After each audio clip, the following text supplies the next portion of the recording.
በቅዱሳት መጻሕፍት ውስጥ ተወዳጁ ሐዋርያው ዮሐንስ እንዲህ ሲል ጽፏል። በመጀመሪያ ቃል ነበረ፣ ቃልም ከእግዚአብሔር ጋር ነበረ፣ ቃልም እግዚአብሔር ነበረ። እርሱም በመጀመሪያ ከእግዚአብሔር ጋር ነበረ። ሁሉ ነገር በእርሱ ተፈጥሯል። ከተፈጠረው ሁሉ ያለ እርሱ የተፈጠረ ምንም የለም። ሕይወት በእርሱ ነበረች። ይህች ሕይወት የሰው ብርሃን ነበረች። ብርሃንም በጨለማ ያበራል፣ ጨለማውም አላሸነፈውም። ቃል ሥጋ የሆነበትና በእኛ መካከል ያደረበት መንገድ ይህ ነው። ከ2000 ዓመታት በፊት በሮም ግዛት ገዢ በነበረው በአውግስጦስ ቄሳር ዘመን ገብርኤል የተባለ መልአክ ማርያም የምትባል ድንግልን እንዲጎበኝ ናዝሬት ወደምትባል ከተማ ተላከ። መልአኩም ወደ ማርያም መጥቶ እንዳትፈራ በእግዚአብሔር ፊት ሞገስ እንዳገኘችና እንደምትጸንስ ከዚያም ወንድ ልጅ እንደምትወልድ ነገራት። ስሙንም ኢየሱስ እንደምትለው ነገራት። መልአኩ ለማርያም ኢየሱስ ታላቅ እንደሚሆን የልዑል የእግዚአብሔር ልጅ እንደሚባልና መንግሥቱ መጨረሻ እንደሌለው ነገራት። ማርያም ግን ድንግል ነበረችና ይህ እንዴት ሊሆን እንደሚችል አላወቀችም ነበር። መልአኩም መንፈስ ቅዱስ በማርያም ላይ እንደሚመጣ የልዑልም ኃይል እንደሚጋርዳት ነገራት። ከማርያም የተወለደው ሕፃን ቅዱሱ የእግዚአብሔር ልጅ ይባላል። ለእግዚአብሔር የሚሳነው ነገር የለምና። ማርያምም የጌታ ባሪያ መሆኗን አመነች። ከዚያም መልአኩ ገብርኤል እንደተናገረው ይሁንልኝ አለች።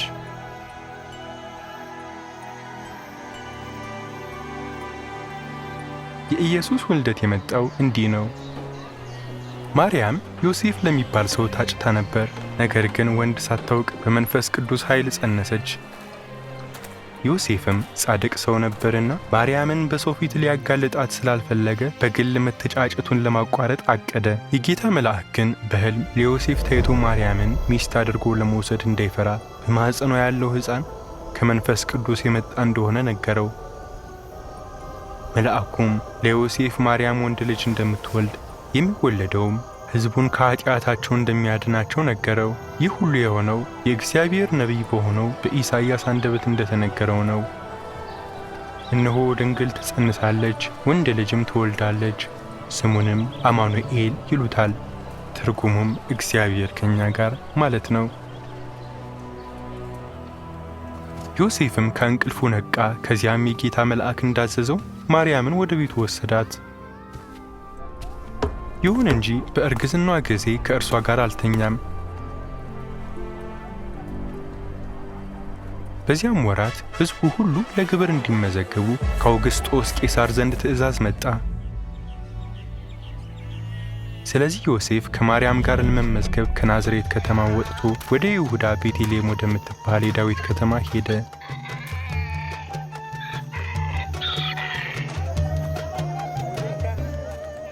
በቤተልሔም እያሉም የማርያም መውለጃ ጊዜ ደረሰ። ወንድ ልጅም ወለደች። በእንግዶችም ማደሪያ ስፍራ ስላልነበራቸው በጨርቅ ጠቅልላ በግርግም አስተኛችው። በዚያን ጊዜ መንጋቸውን እየጠበቁ በሜዳ እያደሩ የነበሩ እረኞች ነበሩ። የጌታ መልአክ ተገለጠላቸው፣ የጌታም ክብር በዙሪያቸው በራ። እረኞቹም እጅግ በጣም ፈሩ። መልአኩ ግን እንዳይፈሩ በዚያም ቀን በዳዊት ከተማ አዳኝ እንደተወለደ ነገራቸው። ክርስቶስ ጌታ። ሕፃኑን በጨርቅ ተጠቅልሎ በግርግምም ተኝቶ እንደሚያገኙት ነገራቸው። እናም በድንገት ከሰማይ የመጡ ታላቅ የመላእክት ሰራዊት ከተገለጠው መልአኩ ጋር ነበሩ። ሁሉም እግዚአብሔርን እያመሰገኑና ክብር ለእግዚአብሔር በአርያም ሰላምም እርሱ ለሚወዳቸው ሰዎች በምድር ይሁን እያሉ ነበር። መላእክቱ ወደ መንግሥተ ሰማያት ከተመለሱ በኋላም እረኞቹ ጌታ የገለጠላቸውን ነገር ለማየት በፍጥነት ወደ ቤተልሔም ሄዱ። ቤተልሔምም በደረሱ ጊዜ ማርያምን፣ ዮሴፍንና ሕፃኑን በግርግም ተኝቶ አገኙት። እናም ሕፃኑን ባዩ ጊዜ መልአኩ ስለዚህ ሕፃን የነገራቸውን ደገሙት። በዚያም ያሉት የሰሙት ሁሉ እረኞቹ በተናገሩት ነገር ተገረሙ። ማርያም ግን ይህን ሁሉ ነገር በልቧ ይዛ ታሰላስል ነበር። እረኞቹም መልአኩ እንደነገራቸው ስለሰሙትና ስላዩት ነገር ሁሉ እግዚአብሔርን እያመሰገኑ ወደ ነበሩበት ተመለሱ። ከ8 ቀናት በኋላ ሕፃኑ ተገረዘ። ገና ሳይጸነስ በመልአኩ ገብርኤል በተነገረው መሠረት ኢየሱስ ተባለ። በሙሴ ሕግ መሠረት ኢየሱስን በጌታ ፊት ለማቅረብና መሥዋዕት ለማቅረብ ከኢየሱስ ጋር ወደ ኢየሩሳሌም ሄዱ። በኢየሩሳሌምም ስምዖን የሚባል ጻድቅ ሰው ነበረ። ስምዖን መሲሁን ሳያይ እንደማይሞት በመንፈስ ቅዱስ ተገልጦለት ነበር። ማርያምና ዮሴፍ ኢየሱስን ሲያመጡት ስምዖን በመንፈስ ቅዱስ ተመርቶ ወደ ቤተ መቅደስ ገባ። ከዚያም ስምዖን ኢየሱስን በእጆቹ ላይ አድርጎ እግዚአብሔርን ባረከ። የእግዚአብሔርን ማዳን በዓይኔ አይቻለሁና አሁን በሰላም መሞት እችላለሁ ብሎ ተናገረ። ለአሕዛብ መገለጥና ለእስራኤልም ሕዝብ ክብር የሚሰጠውን ብርሃን በማየቱ ስምዖን እግዚአብሔርን አመሰገነ። በቤተ መቅደሱ ውስጥ ሐና የምትባል አንዲት ነቢይት ነበረች። በጣምም አርጅታ ነበር። በዚያን ጊዜም ሐና ወደ ማርያምና ዮሴፍ ቀርባ እግዚአብሔርን አመሰገነች እና የኢየሩሳሌምን ቤዛ ለሚጠባበቁት ሁሉ ስለ ኢየሱስ ትናገር ጀመር። ጥቂት ጊዜ ካለፈ በኋላ ከምስራቅ የመጡ 70 ሰገል ወደ ኢየሩሳሌም መጥተው የተወለደው የአይሁድ ንጉሥ የት እንዳለ መጠየቅ ጀመሩ። ኮከቡን በምስራቅ አይተውታልና ሊሰግዱለትም መጥተዋልና። የይሁዳ ገዥ የነበረው ንጉሥ ሄሮድስ ይህን በሰማ ጊዜ እርሱና የኢየሩሳሌም ሰዎች ሁሉ ደነገጡ። ከዚያም ሄሮድስ የካህናት አለቆችንና ጸሐፍትን ሰብስቦ መሲሁ የት እንደሚወለድ ጠየቃቸው። እነርሱም እስራኤልን የሚጠብቅ አለቃ ይመጣል ተብሎ በነቢያት ተጽፏል ብለው ለንጉሡ መለሱለት።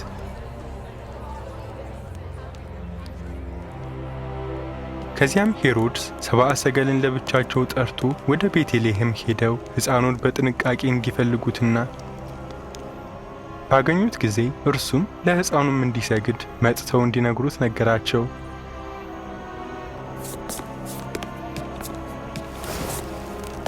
ይሁን እንጂ ዓላማው የተወለደውን ሕፃን ንጉሥ ለመግደል ነበር። 70 ሰገል ሄሮድስን ከሰሙ በኋላ መንገዳቸውን ቀጠሉ። በምስራቅም ያዩት ኮከብ ኢየሱስ ያለበት ቦታ ላይ እስኪቆም ድረስ ይቀድማቸው ነበር። ኮከቡንም ባዩ ጊዜ ደስታ ሞላባቸው። ወደ ቤትም ገብተው ሕፃኑን ከእናቱ ከማርያም ጋር አዩት። ከዚያም ተደፍተው ሰገዱለት። የወርቅ፣ የዕጣን እና የከርቤ ስጦታ አቀረቡለት። ይህ ሕፃን ኢየሱስ በጥበብና በቁመት በሰዎችም በእግዚአብሔርም ፊት በሞገስ አደገ። ኢየሱስ 30 ዓመት ሲሞላው በዮርዳኖስ ወንዝ ተጠመቀ። ከዚያም ከደቀ መዛሙርቱ ጋር በመላ ሀገሪቱ ተዘዋወረ፣ ድውያንን ፈወሰ።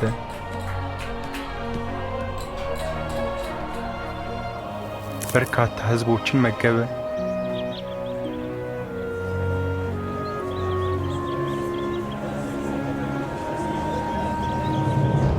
አጋንንትን አስወጣ።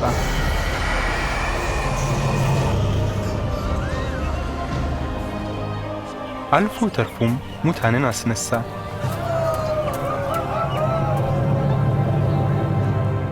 ነገር ግን ኢየሱስ በአንዱ ደቀ መዝሙር በ30 ብር ታልፎ ተሰጠ። ተይዞ በሮማው ገዢ በጴንጤናዊው ጲላጦስ ፊት ቀረበ። ተደበደበና በስቅላት የሞት ፍርድ ተፈረደበት።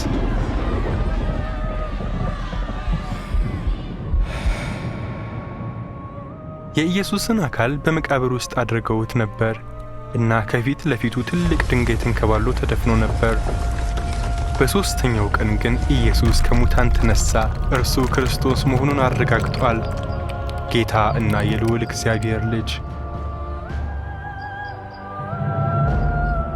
ይህ በመላው ዓለም ዙሪያ የሚከበረው የገና እውነተኛ ታሪክ ነው። ከድንግል ማርያም ተወልዶ በግርግም ላይ የተደረገው ሕፃን የእግዚአብሔር አንድያ ልጅ ነው። ስሙን ለሚጠሩት ሁሉ ድነት ይሆንላቸው ዘንድ እግዚአብሔር ከሰማይ የላከው ጌታ ኢየሱስን እንደ የግል አዳኝህ ለመቀበልና የእግዚአብሔር ልጅ ለመሆን አሁን ከእኛ ጋር መጸለይ ትችላለህ። አምላኬ ሆይ ኢየሱስ ጌታ እንደሆነ መሰክራለሁ። ኢየሱስ ከድንግል ተወልዶ በመስቀል ላይ ስለ ኃጢአቴ እንደሞተና በሦስተኛው ቀን ከሙታን ተለይቶ እንደተነሳ አምናለሁ። አንተን እንደበደልኩና ራሴን ለማዳን ምንም ማድረግ የምችለው ነገር እንደሌለ ዛሬ መሰክራለሁ። ይቅር እንድትለኝ እለምናለሁ። እናም በኢየሱስ ብቻ እታመናለሁ። አሁን ልጅህ እንደሆንኩ እናም ለዘላለም ካንተ ጋር እንደምኖር አምናለሁ። በየዕለቱ በቅዱሱ መንፈስህ ምራኝ። በፍጹም ልቤ ነፍሴና ሐሳቤ አንተን እንድወድ እና ሌሎችን እንደራሴ እንድወድ እርዳኝ። በልጅህ በኢየሱስ ደም ስላዳንከኝ አመሰግንሃለሁ። በኢየሱስ ስም እጸልያለሁ። አሜን።